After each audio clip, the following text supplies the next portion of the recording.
Hey, what's up, party people? Welcome to another episode of Honest Trailers Commentaries. Today's episode, Coming to America. I'm here joined, as always, by Lon and Danielle on either my left or bottom right side. And we're going to watch the trailer, give you our behind-the-scenes thoughts, show you some deleted scenes, respond to viewer comments and questions, and then tease you with next week's Honest Trailer. You all know the drill. We're talking about a classic today, a classic comedy, which is usually the hardest of films to make jokes about because they're already funny. So if we got even a sensible chuckle out of you this week, job well done, team. Because this movie is fantastic and it really holds up on rewatch. That at least is my opinion. What do you guys say? What do you think about Coming to America? Oh, hard agree. I've said before, I have two lists of favorite movies. The list of I know they're bad, but I love them, and then the list of movies that are just good. This is like top 5, my just good list. It has been since I was a kid. I probably saw this way too early before I understood anything, because I definitely had this movie memorized at like 7. So what's a royal penis? Exactly. Yeah, I was definitely young enough when I saw that to where that scene still felt like, ooh, like I'm not supposed to be seeing this. Yeah, like I definitely was still like, I don't know if I was probably 10 or 11 when I saw this, but in fact, I only think it came out when I was 10 or 11. But yeah, it was still too early for me to be fully appreciating the world of Zamunda. Yeah, it's funny to think back on movies, and it's classic. Yeah, I was just gonna say moments like that where I would watch Ace Ventura at 10 years old, and like he'd be hanging from the fan, like spinning around with a woman off screen, and I'd be like, why is she spinning him around on that fan? That looks fun. Yeah. I had talked my dad to taking me to see Ace Ventura, and I remember him like looking at me at that scene like, does he know what's going on? Is he following this? Like, yeah. Key moment. But now we know, and yeah, like Danielle said, and Lon, like this is a great comedy, and it's all resting on the shoulders of Eddie Murphy, and to a slightly lesser extent, but still amazing, Arsenio Hall. They're just like, I was gonna say, usually with our comedies, it's hard to do the honest trailer because there's a meta level. They're already not taking themselves seriously. But this movie, it's just a good story. Like, it is very funny. But it's not just like throw the kitchen sink at you, anything for a laugh. We're not taking this world seriously. It really invests in the characters of the story. It's the real story. It's a nice romantic sort of fairy tale almost. And I think that's what makes it hold up so well, is that it's really just a good movie telling a good story that also is very fun. Yeah. Yeah, it seems like a perfect fit for Eddie Murphy, to like the movie star, not the comedian, because he gets to do things he didn't normally do, and it just seems like a very natural fit. Unlike, I'm sorry, something like The Golden Child, where it's like, oh, we got to Eddie Murphy this movie up because we have Eddie Murphy in it now. Like it seems to be no a perfect Golden match Child of, slander. I'm sorry. It's a little. There's some moments. It's on the second list, Danielle. It doesn't totally hold up. I forgot that Charles Dance was the villain in that until revisiting it not long ago. Do you know that? Do you remember that? Tywin Lannister's the bad guy. Tywin Lannister, yeah, that and Last Action Hero. Long may he reign. That I remember. But anyways, yeah, I don't know how much more there is to say except this is a great comedy and Eddie Murphy's fantastic in it. Like, overall thoughts, that's pretty much where I stand. Yeah. How do you feel about the sequel coming up? Excited? Worried? I always have the first one, and that's how I feel about the sequel. I don't know. I mean, obviously we've only seen like little bits of it. I don't know who wrote it or who directed. I need to look that up because that might change my opinion. But yeah, like I will always have this first one. This rewatch was so good to me that I'm like trying to find the script because I actually want to go through and like read the script, and that rarely happens. I don't know that I'm going to be wanting to go through and read the script for Coming to America too, but we'll see. Either way, everyone's going to be talking about it for like a weekend. It's going to be really exciting. Normally this is the sort of thing I would be really nervous about because it's always touch and go to revisit comedies this many years later. There's just kind of an inherently sort of like, you can't recapture the vibe from so many decades ago. But this one was directed by Craig Brewer, who just worked with Eddie Murphy and Wesley Snipes, who's also in it on Dolomite Is My Name, which was so good. And I think Kenya Barris worked on the script, like the Blackish creator.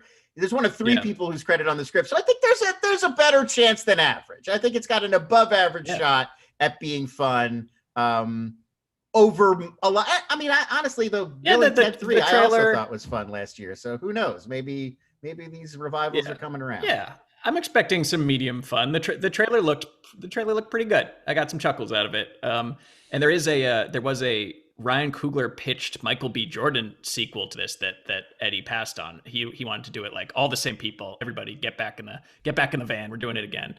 And I'll also give a shout out to my own pitch on Movie Fights that was Coming From America, where we were going to send Jaden Smith to Zamunda, to war-torn Zamunda. I still think that would be a good sequel. That's a good concept. With that said, all of that's kind of what makes me feel like normally I would be really hesitant, because also the like, oh, he's got to come back to Queens and meet the long lost son. It's like the most obvious take on a Coming to America sequel. So yeah, I don't know. I'm sort of two minds about it. We'll see what happens. Yeah. We shall see. Now let's see the honest trailer for Coming to America. The first one. Theme song surprisingly not by Eddie Murphy. Was it Nile Rodgers, I think, does it? How you gonna top? Yeah, it is Nile Before Rodgers. you How you gonna watch top another Party comedy All Star? sequel You're released not. 10 plus years after the original that will probably suck ass, revisit the modern fairy tale that asks, what if one of those Nigerian prince scams were real? Damn, I knew I should answer that email. Probably where they Coming got the to idea. America. Get ready for a series of late 80s SNL sketches held together by the nuclear charisma of Eddie Murphy When you think of garbage, think of Akeem. that has him cast against type as a naive romantic, then makes up for it by casting himself as everyone else too, in a formula that works 100% of the time, 50% of the time. But it is long time in hell before one suck poison out of another man's ass. Meet Akeem. Pause. Yeah, you know you're struggling when you put an actual rim shot into the movie. Into the movie, yeah. After joke. Yeah, I've never seen Norbit. Thoughts? Oh wow. Thoughts on No, North? I will not. I will not. Oh, you guys, neither of you have ever seen it? Oh, Absolutely not. it's. I've I seen mean, Pluto that- Nash and no, never again. nothing else. I've been burned too That many clip- times, Lon. That clip that we picked from Norbit does a very good job of summing up the experience of watching the entire film, Norbit. It's just him playing, like, in Coming to America, he's playing characters that are rude. There's some stereotype humor, but they also feel like organic characters that he created, and Arsenio. And in Norbit, it feels like just, what's a good stereotype? Do that one. Do that one. It just doesn't feel like there's no second level to it. Got it. All right, so I'll pass on Norbit. I'll take your word for it. But Bowfinger, which we bring up there, brilliant. Another fantastic movie where he plays multiple roles and invests like two very different, very fleshed out, three-dimensional characters in both. Yep, Mindhead. All right, let's keep going. Yet another royal immigrant who comes to the U.S. to take our jobs. Seriously, it's an epidemic. But he's surprisingly humble for a guy whose face is on money, and surprisingly righteous for a guy with his own dick washer, The royal penis is clean, Your Highness.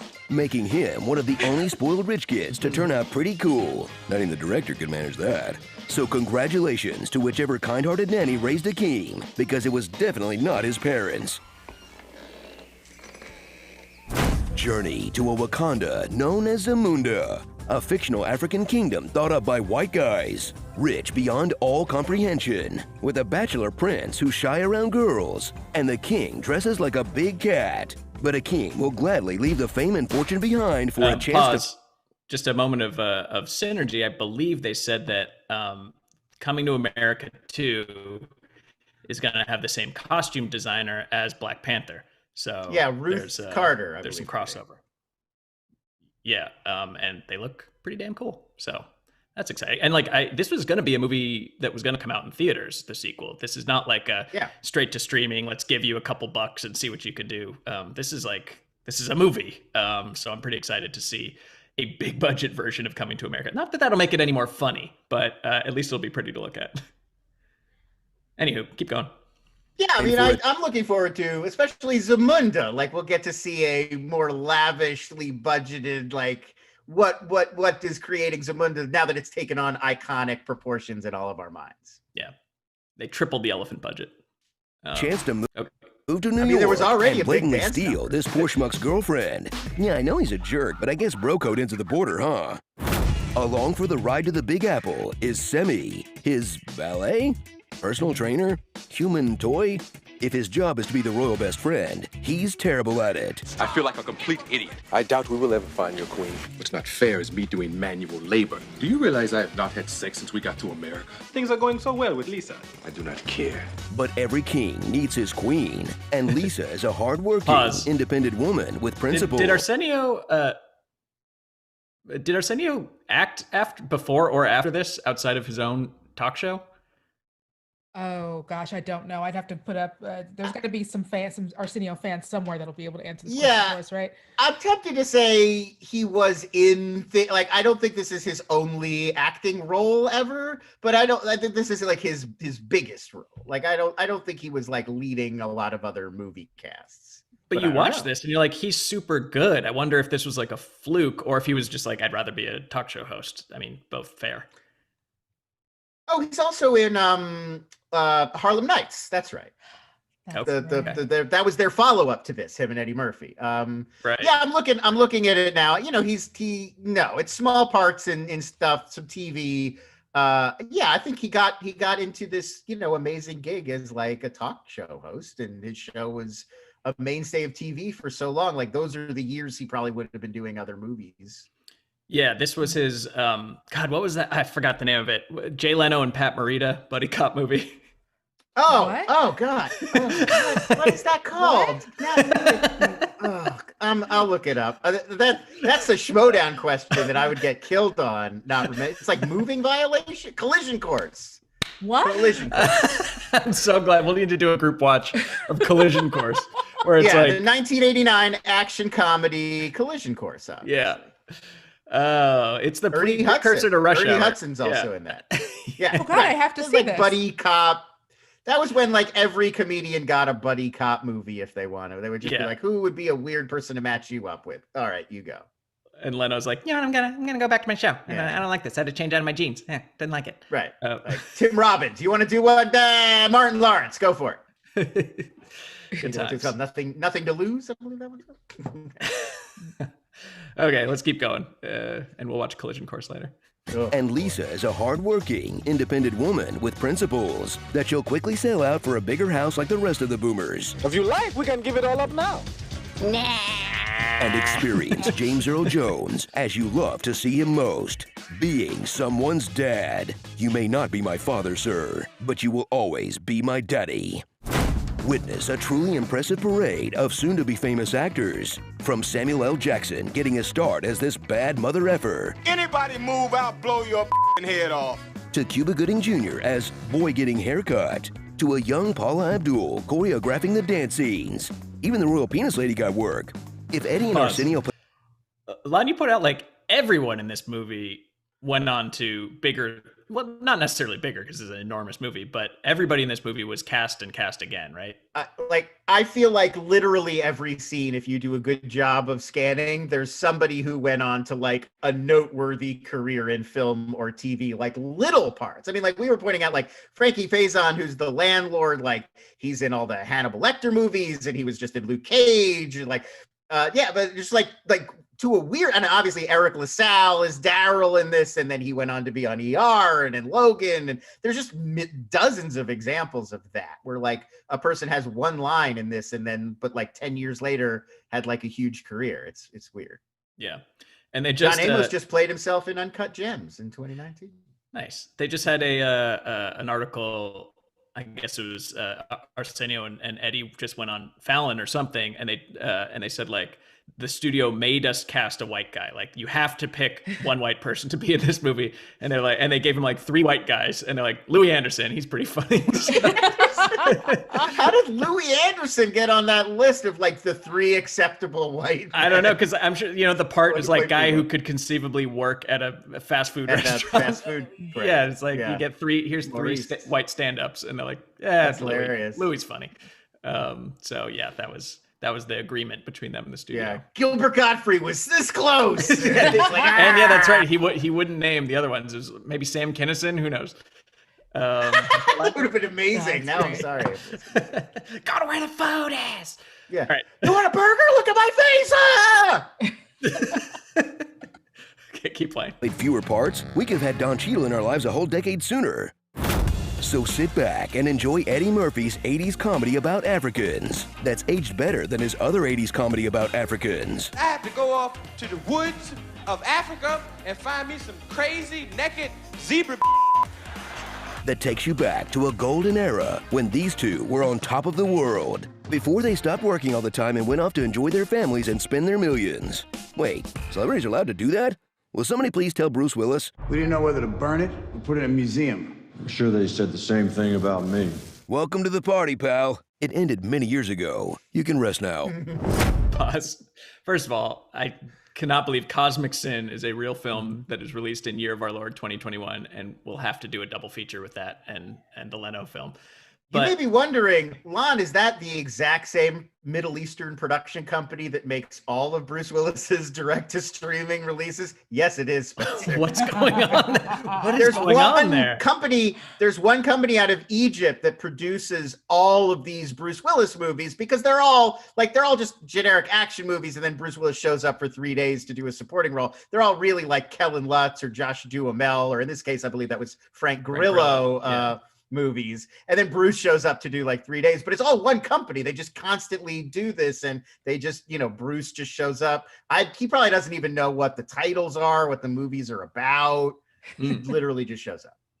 Well, that's fascinating. But I guess also the thing that I was fascinated by, and just reading, I guess it was an older interview with Eddie Murphy because he's back doing adult comedy, but he was very frank with the sense that, like, I've made enough money. I've been funny. I've been on top of the world and had all the fame and fortune. Like, I never need to work again. I'm just going to like maybe make some family movies here and there. And like, I don't need to do stand-up again. I don't need to be the biggest movie star in the world again. And I was like, that is a very rare and refreshing point of view from a celebrity. Like, we didn't have to watch him completely wear out his welcome. Although I know he made some stinky movies near the tail end there, but he spent like a good 10, 15 years just doing his thing, like, and not doing comebacks until now. So we'll see how that goes. Yeah. And then Tower Heist.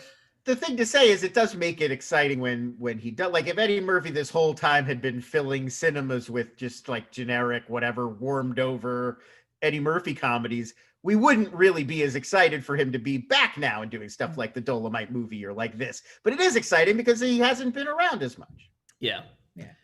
And it's weird, like, we'll never think of like De Niro, Pacino, Bruce Willis from like the output of the last 20 years. But because if we did, it'd be real sad. It just sucks. I mean, imagine if we've gotten nothing out of Pacino for a decade and then Dunkachino. And like, just imagine the impact. Imagine the cultural impact that would have had. Look how much excitement there is. What's that sound? Dunkachino. It's Dunk. It's Dunk. It's not Al anymore. It's Dunk. But yeah, we're so hyped for the return of like Rick Moranis to like say a couple lines in a Ghostbusters movie or something like that. Like, that could be all of them. But no, they had to make a Grudge Match 1, 2, and 3. Oh well. All right, let's wrap this up. Starring the nutty successor, Burger Queen, and twins, the founder, City Slicker 2, Legend of Curly's Glow, and twins, Robert Mugabe, and, sir, this is a Wendy's, The Prince's Bride. Since this takes place in a shared universe, does that mean that Eddie has an identical millionaire twin named Valentine? Yeah, weird move on John Landis's part to be that self-referential. It's just like a little moment, like a little beat of like, oh, those two homeless guys are the rich guys from Trading Places. Ha ha ha. Fine, great, okay. To linger on it the way he does is so self-indulgent. It's like, come on, John, don't get high on your own supply. Yeah. I hear there's an American werewolf in Zamunda. Let's go over there. Anyways, that's the trailer. Thank you guys for watching. Please subscribe to the channel that you are currently on and like the video that you're currently watching and give it a little ring of the bell so you never miss a thing, because you don't want to miss a thing, like that Aerosmith song. We now bring to you, I believe we had some outtakes, some deleted scenes, some cut jokes. Let's roll them. But Akeem will gladly leave all the fame and fortune behind for a chance to ditch his African fiancée for a light-skinned girl with an office job. Starring the King of Queens, Burger King. My wife. John Landis's Prince of Dorkness, the martial artist secretly known as Prince. Getting a semi. Hall and Royal Oats, All the King's Men. The Princess Inquiries, Meal Order Bride, Bride of Plucky, Famous Amos, Richie Glowworm, Lionel Richish, Prince of Perms, yeah, The Cyan King, Mufasa, Tablaka, A Royal Pain in the Ass, I Am Your Father, The Queen's Gambit, American Booty, Arranged Marriage Story, Sleepless in Zamunda. How are there two sets of twins in this one club? You know, I'm starting to think this was a fetish night. Every one of those gold. I can't believe we didn't go with Sleepless in Seattle. Sleepless in Zamunda. I'd also like to point out, Queen's Gambit. He is embarking on a gambit in Queens. Good point. It's it is good. Queens. Come on, guys. The borough of Queens. It's a Queen's Gambit. It's the Queens Boulevard would have worked, which is Vinny Chase's Vinny Chase's starring role. Yes, of course. Pre-Aquaman Vinny Chase. Queens Boulevard about McDowell's. Oh yeah. Oh yeah. All right, we got a couple questions. To cover. Keep them coming in the chat. Ryan, pop them into my script if you have a chance. Johanna Stromer writes, if you could greenlight a movie where the main actor plays multiple roles, what actor would you choose? Who do you think could do like an Eddie Murphy style play every part? Oh, I don't think he could do it, but I think it'd be funny if it was Hugh Jackman. Hugh Jackman would certainly love to try doing this. Yes, he would. You know what would be fun is to see Christian Bale, because Christian Bale likes to like disappear into the role. It'd be funny to see him try to do that, but like 3 different guys in the same movie. So he's got to like drastically lose weight halfway through the shoot to play one. And I'd like to see him work that out. I like him to just do the clumps. Just Christian Bale to just do right. But you've got to take like each one, you've got to shoot a year apart because he's not going to wear a fat suit. He's going to put on 50 pounds to play Papa Clump. Yeah. So it's like Boyhood. Yeah. We have to plan it over the course of a decade. I mean, he's going to do it, and you're going to believe that there's 5 different Christian Bales at that table. Yeah. Well, I'm going with the usual America's hottest actor, Paul Giamatti. I think he could probably do. You can never have too many Giamattis. So I also think he actually does have a lot of range, and you could just do like historical fiction Giamatti, like a gangster Giamatti, and I want to collect them all like Pokemon. Planet of the Apes, Chimp Giamatti. Yes. Like I can see him nailing this entire range. Yeah. All right. So. Panther, I'm gonna have you guys have to go back in time for this one. Of the characters in the movie played by Eddie, which surprised you the most to find out it was Eddie all along? I guess the white dude. Yeah, for me. Yeah, totally. The old Jewish guy in the barbershop that's a leap because just the makeup's really good, even without him doing the voice. Is like that doesn't look like Eddie Murphy. Like the sexual chocolate singer, I think we can all tell. That's Eddie Murphy. Agreed. It was definitely that guy in the barbershop. So there you go, you guys. Far right. If you have any more questions, too bad. Ryan didn't pick them up fast enough. And if you don't, that's fine. Sometimes you just everything's self-explanatory. So come back next week where I'm sure you'll have many more questions, and we will have all of the answers for you because we are going to cast a spell over you next week, and you'll have to come back for that next week on Honest Trailers Commentaries. Thanks for watching. Bye-bye.